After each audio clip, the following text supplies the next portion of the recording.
drove a Cadillac. Well, Elvis, he had it all.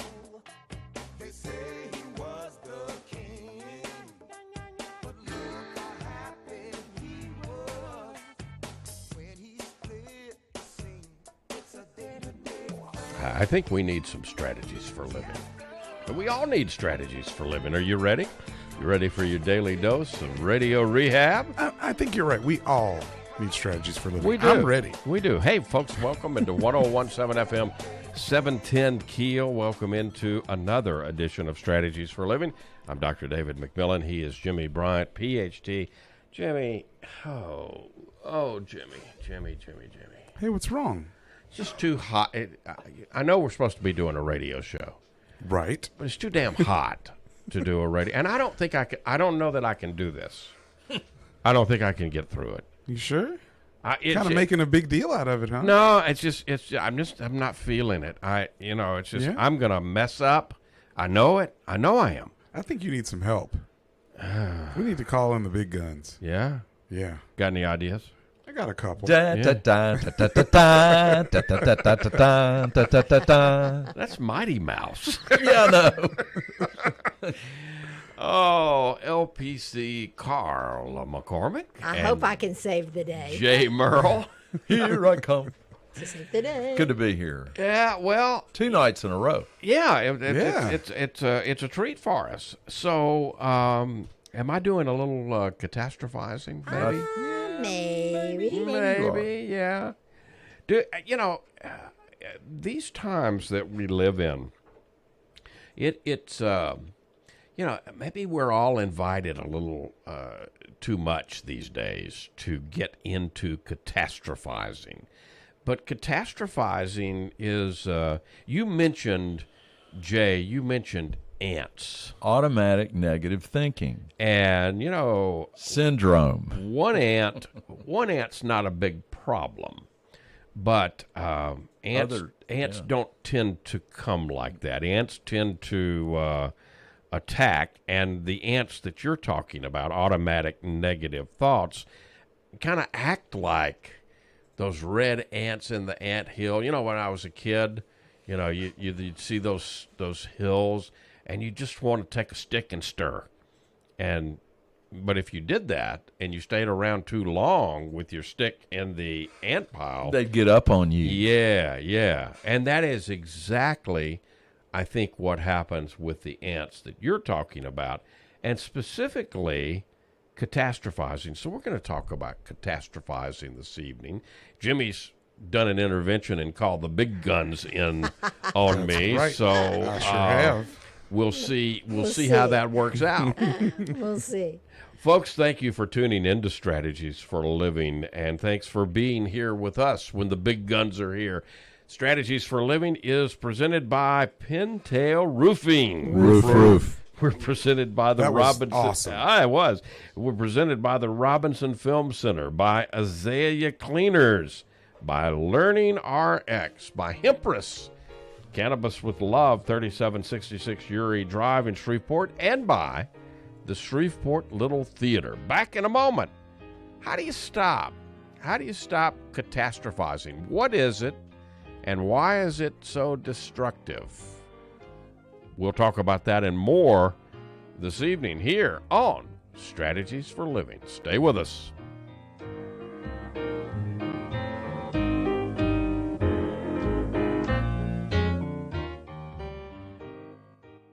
Reading begins not in the classroom, but in your child's brain. I'm Donisa Walker with Learning Rx Shreveport. If your child struggles to read, maybe he or she has trouble focusing or comprehending, Learning Rx Shreveport offers a science solution to reading problems, working one-on-one with your child, targeting his or her reading skills. Today, call Learning Rx Shreveport. Make an appointment to have your child assessed. I know you want to help your child, so does Learning Rx Shreveport.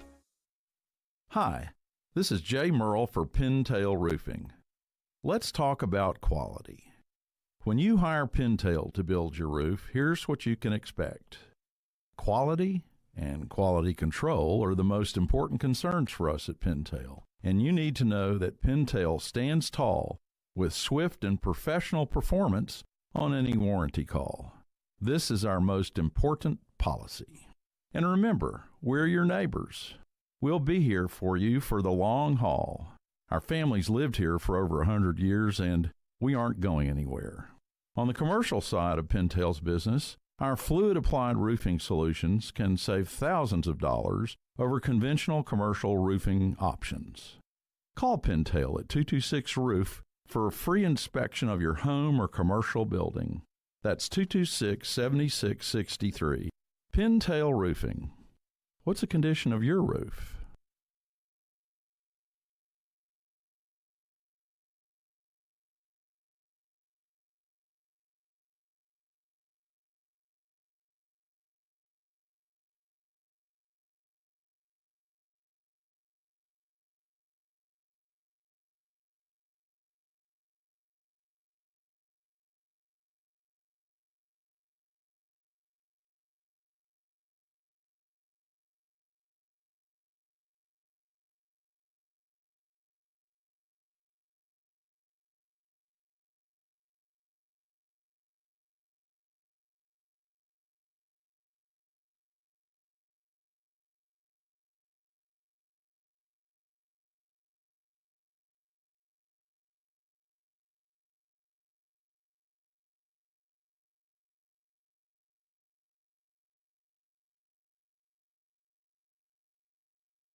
And welcome into 1017 FM, 710 Keel.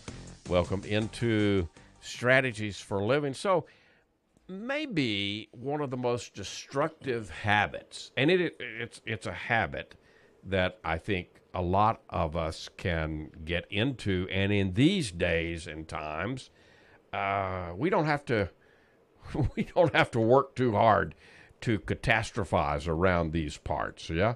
But it can be very destructive, and I think it's one of those habits that is so common. So catastrophizing, what is it? Let's see if we can toss it around and define what is catastrophizing. What are we talking about?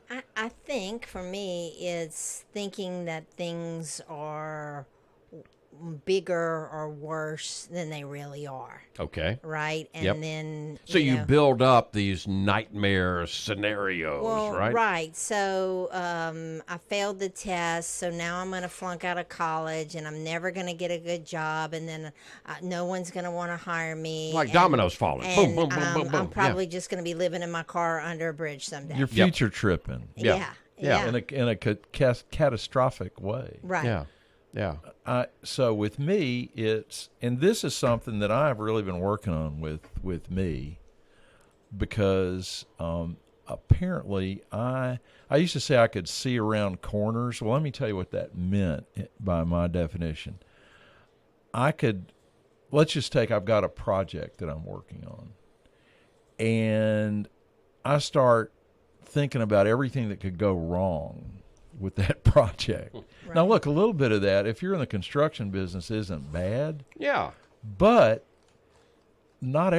so it's okay to plan, but don't plan that it's going to be a failure. Don't plan to fail. Yeah, because what we focus on expands in our minds. Can become reality. Well, it just messes with us. And Yeah. it can even, become reality. Well, we've got this thing as part of our brain called the reticular activating system, and it kind of functions internally as a viewfinder, like you look in the viewfinder of a camera, right? Yeah. And with the reticular activating system, what I focus, what I choose, and I'm making a choice and a decision what to focus on. And as you say, you in a construction project, you do have to look at all the scenarios, but you also want to balance, right? You do. Yeah.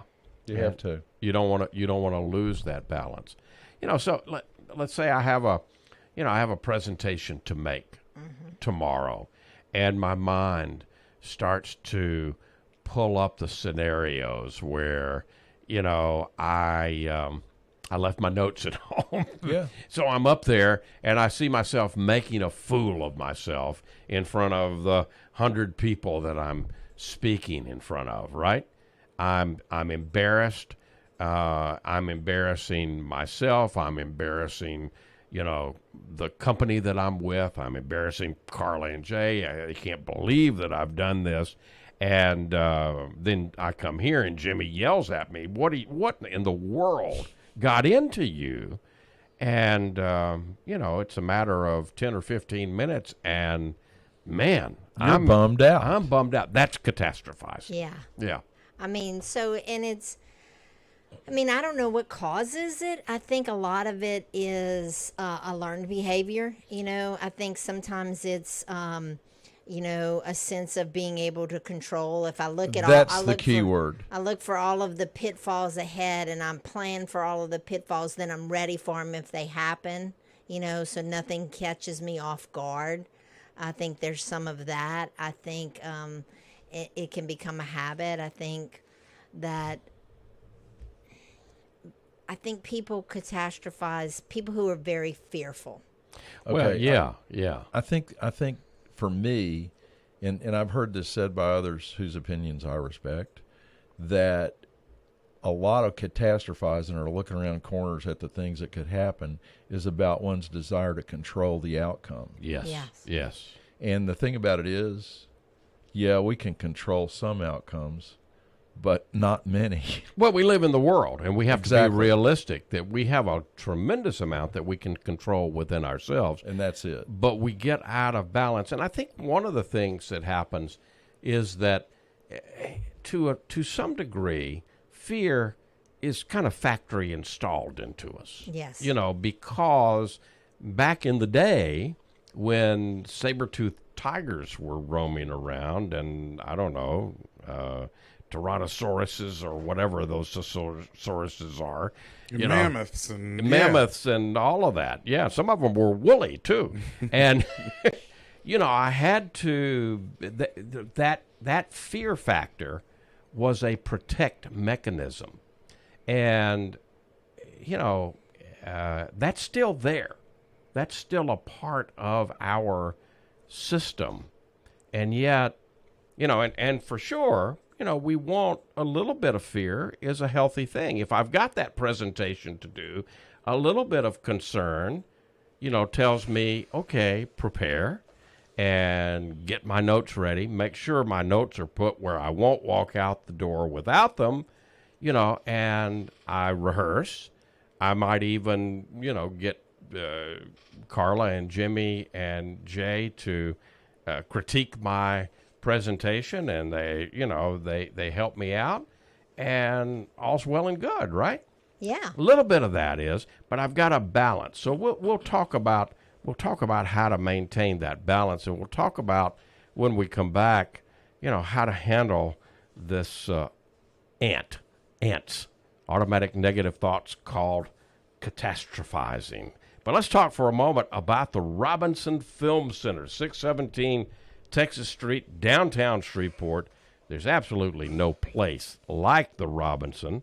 And, of course, Abby Singer's Bistro comes with that. You want those duck nachos delivered, or what? No, I want to go get them. You want to go get them? I want to go get them this Okay. time. Yeah. Well, would you get some loaded potato skins too, and maybe a Royale with cheese? I'm feeling like a Whatever Royale you with want. cheese, and oh man, Whatever you want. yeah. And Abby Singer's Bistro, what a great menu! Chicken and waffles. You've got the shrimp and grits. You've got the crispy salmon. You've got the filet mignon, which Jay always orders for me when we go.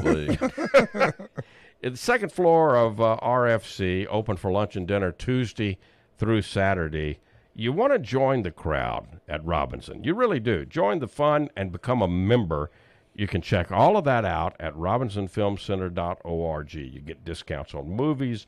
You get concession upgrades. You get bistro deals. RFC, a jewel in our community. 617 Texas Street, downtown Shreveport, robinsonfilmcenter.org.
And welcome back. Welcome back to Strategies for a Living here on 101.7 FM, 710 Keel.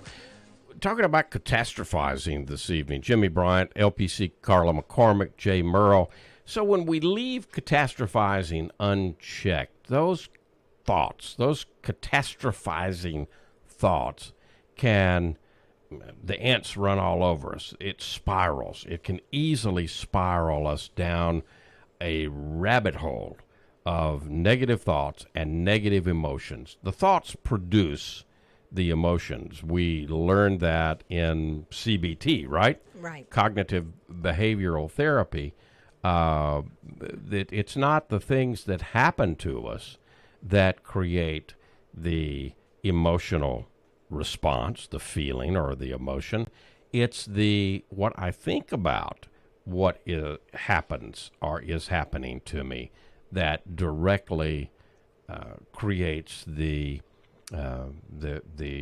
feeling and the emotion. Right. And so that's one way that we can begin to work with catastrophizing. And it may seem overly simple, but just to notice, just to tune in, just to notice it.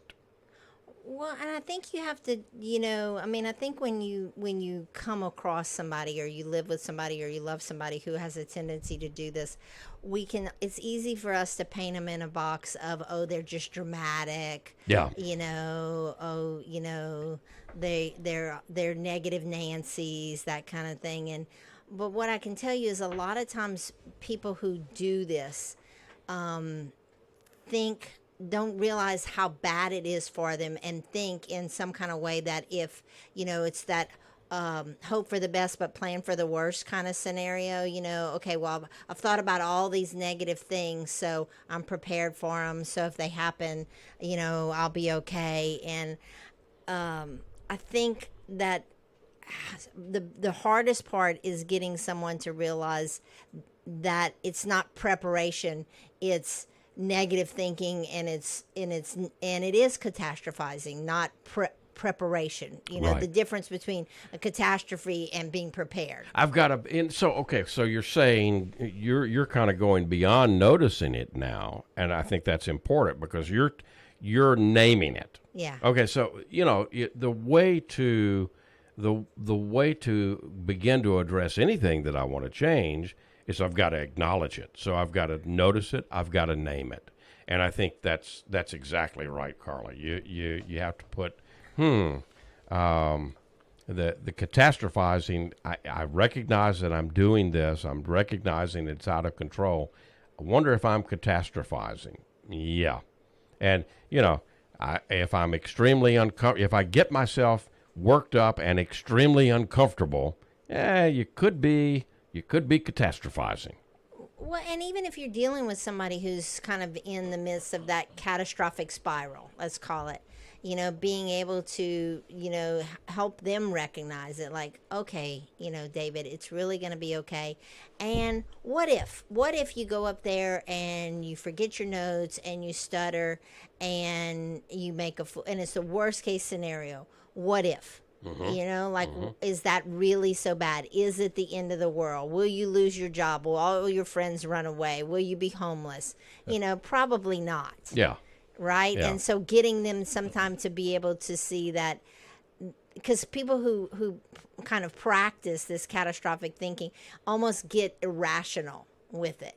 And so sometimes if you have to bring them back to rationality and say, okay, really? What's the worst that could happen? Right. Yeah, let me help you with this. You flunked the test. So you went from flunking a test your sophomore year of college to you're going to be homeless. I'm going to be under a bridge. Right. All right. So what you're doing, okay, so she's brilliant down there. She's pretty smart. Absolutely brilliant. Yeah. Okay, so you've got to recognize it. You've got to name it. What you're now talking about, Carla, is counterbalancing it, right? So when you recognize, okay, I'm doing the worst case scenario thing, try to, once I recognize that, recognize it, rethink. Ask yourself some questions, right? Just some simple questions, that's all. Just a little inquiry. What's the worst case scenario? And you're likely already thinking there, right? And what is the best case scenario? See, now we're counterbalancing. Right. So the worst case, I need to counterbalance that with, what's the best case scenario? And then finally, what's most likely? Well, I might not go to this presentation and just knock it out of the park or win an award, but it'll probably be okay. And I know what my notes say, but nobody else out there knows what I've got written in my notes, right? Right. Yeah.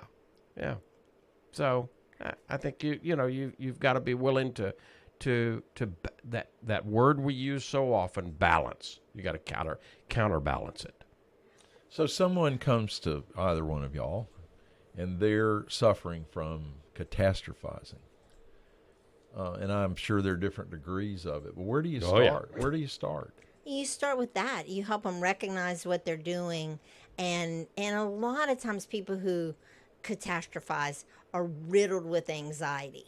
And so my anxiety tells me I need to be prepared. I need to have all my bases covered, and my anxiety drives that, oh God, this horrible thing's going to happen, and then all the dominoes, like what David said. So you help them realize that, that their thinking is thinking, that they're not You know, you can have this highly educated, normally rational person gets off on this irrational tangent. And sometimes you have to be able to say, okay, that's irrational. You get them to verbalize it, and you Yeah, listen to it, and you help them hear themselves well, talk. Kind and of, you, that's holding up the mirror, like being able to say, okay, do you just hear you what really you just believe said? that? Oh, you're listening to you. Yes, Yeah. you know, okay, you know, now if I told you that story about me, what would you tell me? You know, a lot of times they can come back and go, okay, yeah, that is kind of silly. But when they're in the midst of it, sometimes they can't recognize No, it. because it's like we've said, it spirals on us, and it spirals into, I don't know, I get lost in that spiral. You know, I think ultimately we have to be able to invite people to dialogue with their own mind. You know, it starts with the recognition. It starts with the holding the mirror up. But, you know, to be able to internally dialogue within my mind, you know, is this true? I mean, you know, is this true? Well, yeah, heck yeah, I'm thinking it's true. Okay, do I absolutely positively for sure know that what I'm thinking here is true? Well, no. Okay, so what happens when I think that thought, insert whatever thought I'm thinking? Well, this happens in my body and this, and I scare myself to death. Okay, what would happen if you didn't do that? That's a very simple illustration of beginning the process of dialoguing within the mind, right? Because we have different parts of ourselves. We're not just one being. You know, we have different parts of us, and we want to get those parts talking, you know, because there's probably in all of us one part that's a kind of a nervous Nelly that's, you know, you can see her wringing her hands. Oh my, it's just kind of like I opened the show with Jimmie. It's not going to go. It's too damn hot to do this radio show this evening. Oh, and it's not going to go well. You know, you can see that nervous Nelly within wringing her hands. Yeah. Or his hands. I don't, you know. Yeah, because it's not always female. No, that is one of the things that kind of goes both ways. You know, and for me, it's, you know, when that kind of talk, you know, starts in my head, well, what if this and what if that? You know, even if I'm not all the way to living under the bridge, totally catastrophizing, that's a hard word to say. You know, but I'm starting to knock down a few dominoes, right? You know, a lot of times I have to go, okay, you're being silly. And what if that happens? You'll handle it. Just like you've handled everything in the past. Okay, if something bad happens, you know, you'll handle it. You know, and that being able to have that kind of confidence in yourself and your ability to do things is some of the work that we do too. Being able to see, you know, help a client see that, you know, they've handled everything thus far in their life, right? And the biggest indicator of future success is past success. Mm-hmm. So why would we believe if you were graduated summa cum laude in high school that because you make a C on a test in college, you're going to flunk out of college and never graduate and be living under a bridge? It doesn't make sense. Yeah.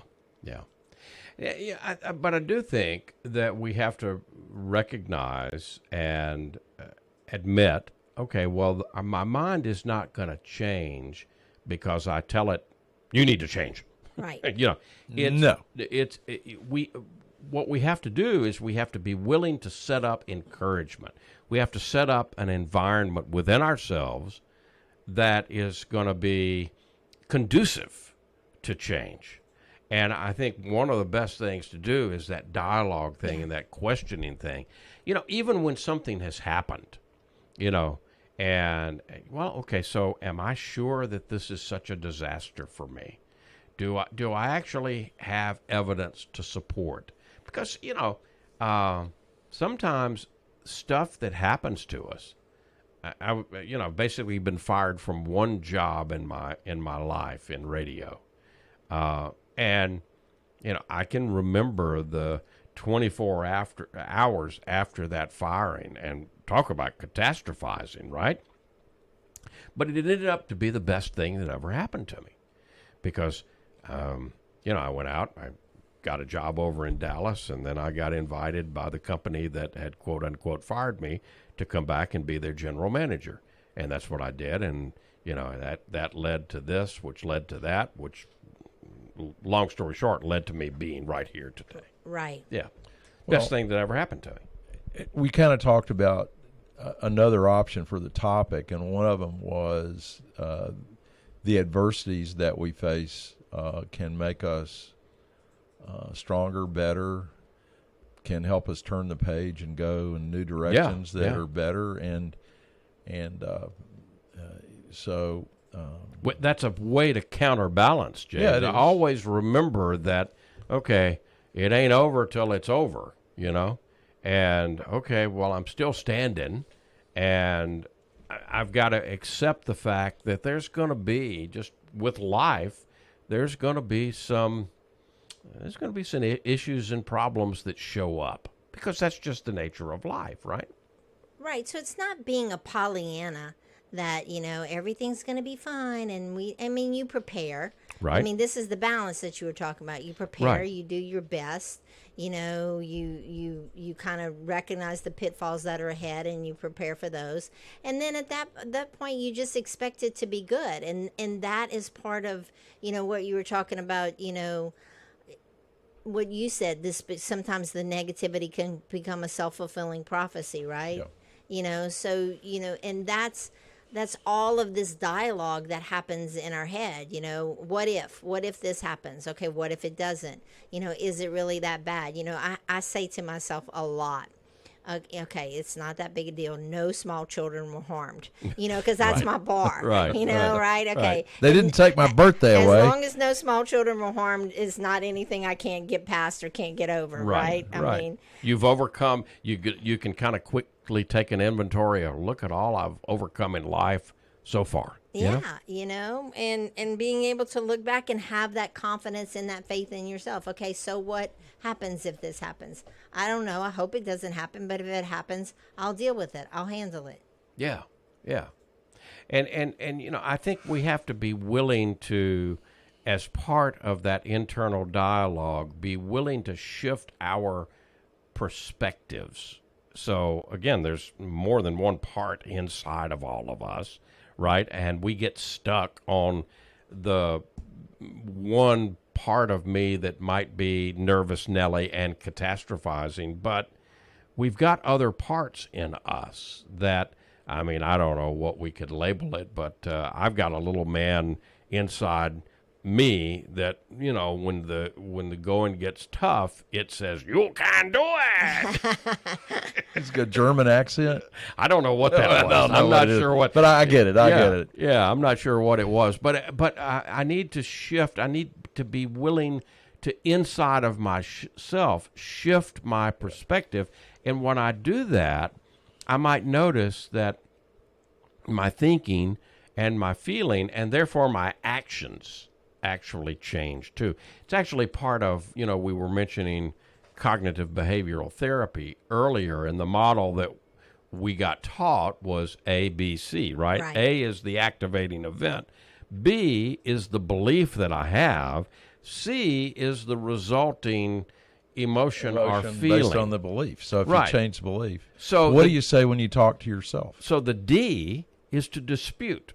Okay, if I'm not liking what's happening at the C, if the feeling is not where I want it to be, then I can do the D and the E. I can dispute whatever belief I've inserted at B, and I'm going to come up with E. I'm going to come up with a different emotion. I'm going to come up with a different feeling, particularly if I'm really examining and I'm really doing the work with my beliefs, because the beliefs are key. They're key. And so what you're saying is we have to change our beliefs. We have to at least be aware of the impact and importance of our beliefs, and that those beliefs collectively form our perspectives, and we can get hooked, we can get locked into one single perspective and seeing things one way. And as humans, we're more complex than that. We've got the most fabulous computer that could ever be within us, right? Yeah. But we don't use it. we get stuck in one mode, and we don't use this fantastic computer that has been created and gifted to us. Well, and then when you start to dispute or challenge your beliefs, then sometimes you drill down to, where did I even get this belief? Where did this even come from? Yeah, I got to take a break, but let's talk about that, because that is, I think, Carla, an extremely important. I mean, we want relief, right? So we've been talking about the relief, but then what we really want, and see, she's brilliantly got us there. Talking about rewiring this system. What we really want is to change so that we don't continue to catastrophize. I think you're on it.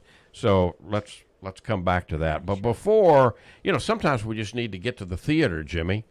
You just need to get away, go to a play, right? I want to go to a play. You going to take me? Yeah, 101 years. Shreveport Little Theater has been presenting American theater at its best. In September, it's next on stage at SLT, always Patsy Cline. And it's part of the kicking off the 102nd season, the 23-24 season of Shreveport Little Theater. I tell you what, you pay for Patsy Cline, I'll pay for Sinatra in November. There you go. No, October and November is my way, the music of Sinatra. Then in December, let's take Jay and Carla to see the Wonderettes. Okay. We'll take them to see the sounds fun. Winter Wonderettes. That would be fun. They're wonderful. And then in January, 5 women singing wearing the same dress is on stage. And then Dial M for Murder in February and March. And Jimmy Buffett's Escape to Margaritaville in April. You need to go to ShreveportLittleTheater.com. Get your season tickets right now, because 812 Margaret Place is the place that American theater has been shown to be at its best. That's right. Shreveport Little Theater, ShreveportLittleTheater.com.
And welcome back. Welcome back into Strategies for a Living here on 101.7 FM, 710 Keel.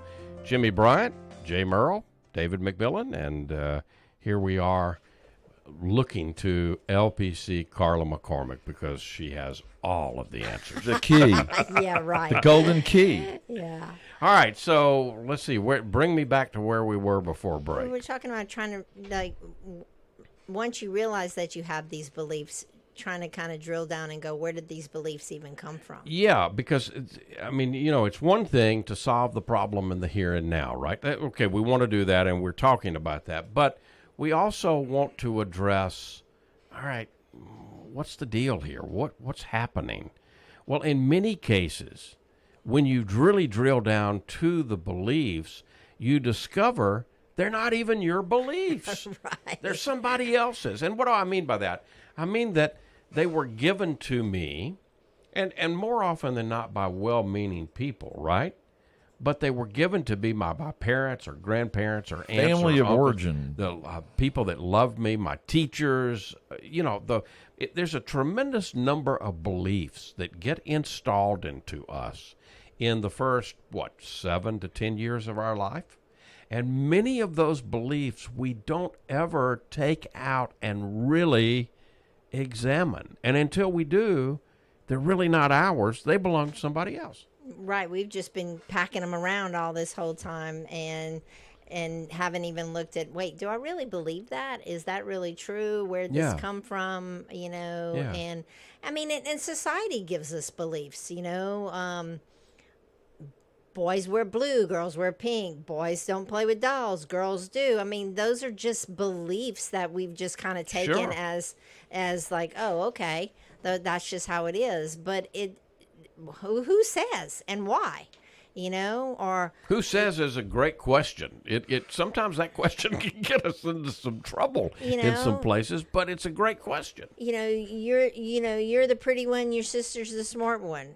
Is that's that bad. You can't is do that math. true? You're not that good at math. Yeah. You should study liberal arts because you're not that good at science. Yeah. I mean, so just those kinds, and then you'll hear people say, and people will repeat it. Well, I'm not really that good at math. Well, how do you know? How do you know you're not good at math? Because you didn't make an A in, freshman, algebra? Does that mean you're not good at math, or does that mean you had a bad teacher, or you didn't apply yourself? You just may not have. When it comes to math, the teacher can make or break the class. Or maybe you weren't doing your homework that year because you were too busy playing football or basketball or whatever. Or girls.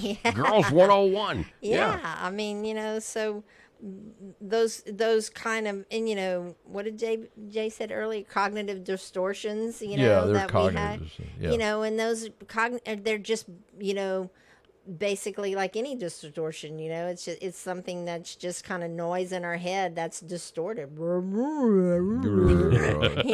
Sweeping generalizations. I never can do this, or I always do that. That's usually logically and provably wrong. But anyway, one of those parts that I think that most of us have, and it's a conglomerate part, but I think most of us have an inner critic. And I find it's helpful to even put a name your critic, and you may even have somebody in your life, Aunt Myrtle, I don't know, who Aunt Myrtle was always one of those hand wringers and one of those people that was always negative, maybe it's negative Nellie, right? One of the things, and if you accept that exists, tell it stop. Yeah, stop it, Aunt Nellie, or whatever label I've put on it. Because that's the beginning of the catastrophizing. Well, and that's how you begin the dialogue. And it's easy.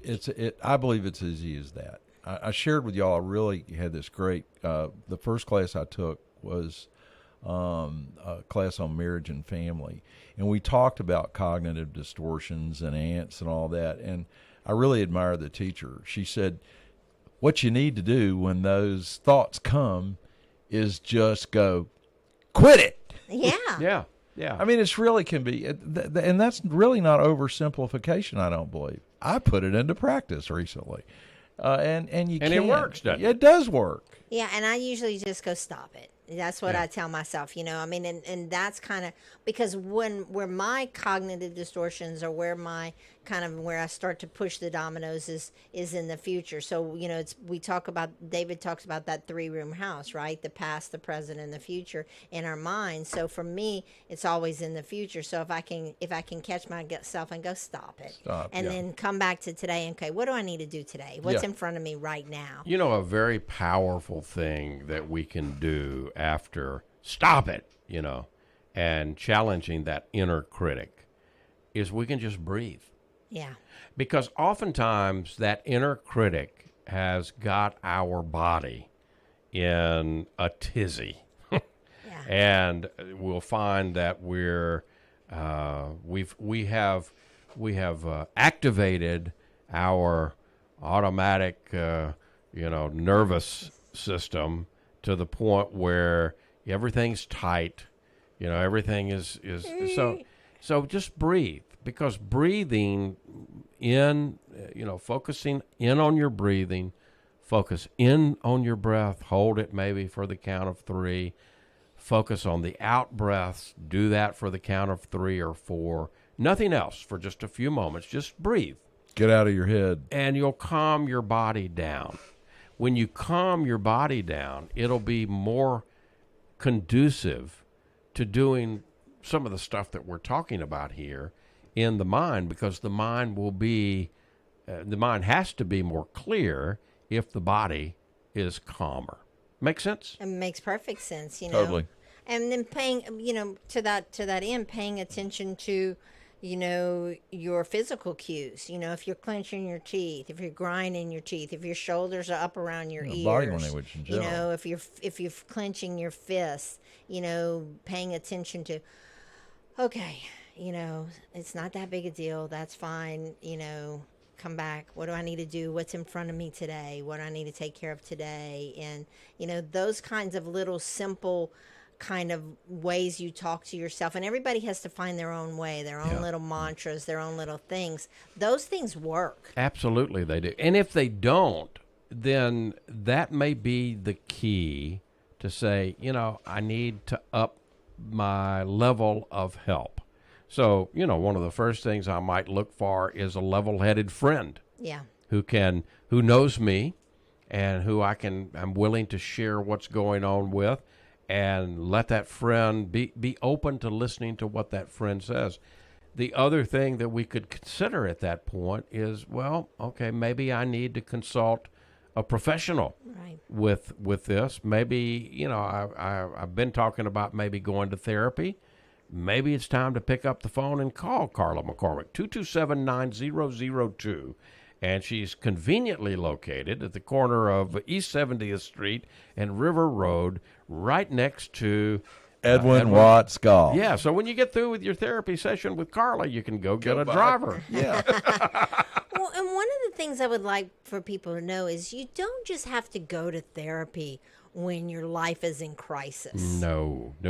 So when it's not just when all the wheels have fallen off and my life is in crisis. Sometimes it's just, I'm struggling with this, or I need to be more clear-minded with this, or how do I, read this stuff about boundaries. Well, what are boundaries, and how do I implement them, and why would I want to? What's all this talk about anxiety? I mean, and because I don't have anxiety. And lots of questions that I can explore. So you could even call that life coaching, huh, David? You could, yeah. And they're close, they're similar, but maybe we'll do a show on that one of these days. Bring 30 years of experience to that life coaching. Really, so I would say, Really.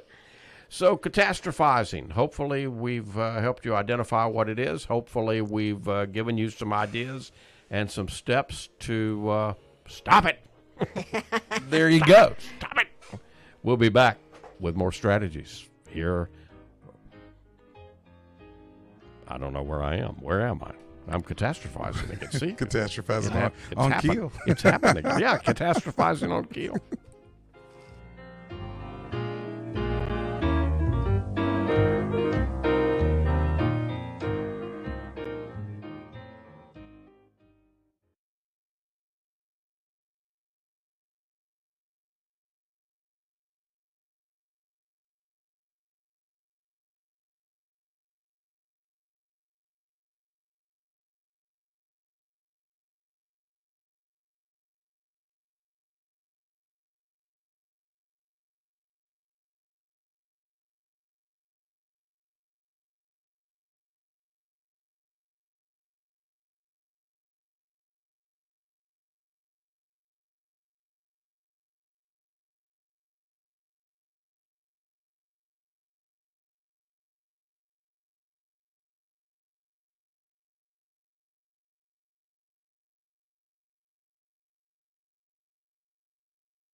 don't know, Jimmy. I don't know.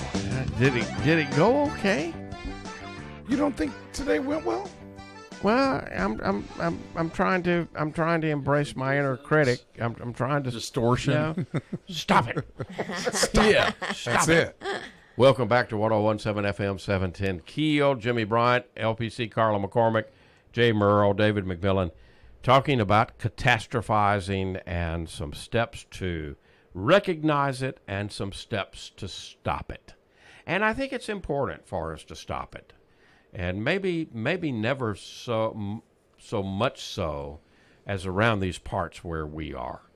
You know, I think we have to be very cautious of our levels of catastrophizing because, well, you know, locally and nationally, I think that there's a lot of invitation. There are. And, you know, but we've also got to recognize that in every generation has said, it's going to hell in a handbasket. This is the end. Yeah. And the so, kids these days. But, you know, we're still here. Yeah. And we're still muddling through. And, you know, we're even improving some things. So I think we really need to remind ourselves, okay, when I catch myself catastrophizing, there's some things I can do about it. Carla, thank you. Jay, thank you. Thank you, David. Jimmy, I'm not sure this went so well. That's just negative Nancy talking. Yeah. Okay, let me get out of here then. Folks, thank you. Thank you for tuning into Strategies for Living. And I'm fibbing. I know it went well. So I'm glad you listened. I hope we helped, and we appreciate our sponsors here on Strategies for Living. Pintail Roofing. Roof. The Robinson Film Center. Azalea Cleaners. Learning RX. Denisa Walker's going to be life strategist with us tomorrow evening. Awesome. Hempress, Cannabis with Love, 3766 Uri Drive in Shreveport, and the Shreveport Little Theater. If today were the last day of your life, you only had one more phone call that you could make, who would you call? And what would you say? And why are you waiting? Make the call for LPC Carla McCormick, for Jay Merle, for Jimmie Bryant. I'm David McMillian. See you next time on Strategies for Living.